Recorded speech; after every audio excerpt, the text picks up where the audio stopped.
Κωνσταντίνος Καβάφης, όσο μπορείς. Κι αν δεν μπορείς να κάμεις τη ζωή σου όπως τη θέλεις, τούτο προσπάθησε τουλάχιστον όσο μπορείς. Μην την εξευτελίζεις. Μες στην πολλή συνάφεια του κόσμου, μες στις πολλές κινήσεις και ομιλίες. Μην την εξευτελίζεις, πιένοντάς την, γυρίζοντας συχνά και εκθέτοντάς την στον σχέσεων και των συναναστροφών την καθημερινή ανοησία, ώσπου να γίνει σαν μια ξένη, φορτική. Απ' τις 9. 12:30. Γρήγορα πέρασεν η ώρα απ' τις 9 που άναψα τη λάμπα και κάθισα εδώ. Καθόμουν χωρίς να διαβάζω και χωρίς να μιλώ. Με ποιον να μιλήσω, κατάμονος μέσα στο σπίτι αυτό.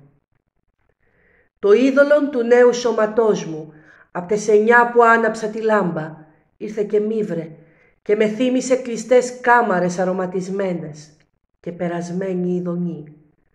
Τι τολμηρή ειδονή.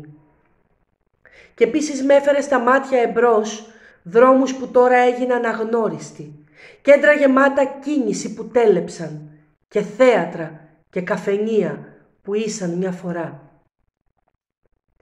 Το είδωλον του νέου σώματός μου ήλθε και μ' έφερε και τα λυπητερά. Πένθη της οικογένειας, χωρισμοί, αισθήματα δικών μου, αισθήματα των πεθαμένων, τόσο λίγο εκτιμηθέντα. 12:30. Πώς πέρασεν η ώρα. 12:30. Πώς πέρασαν τα χρόνια.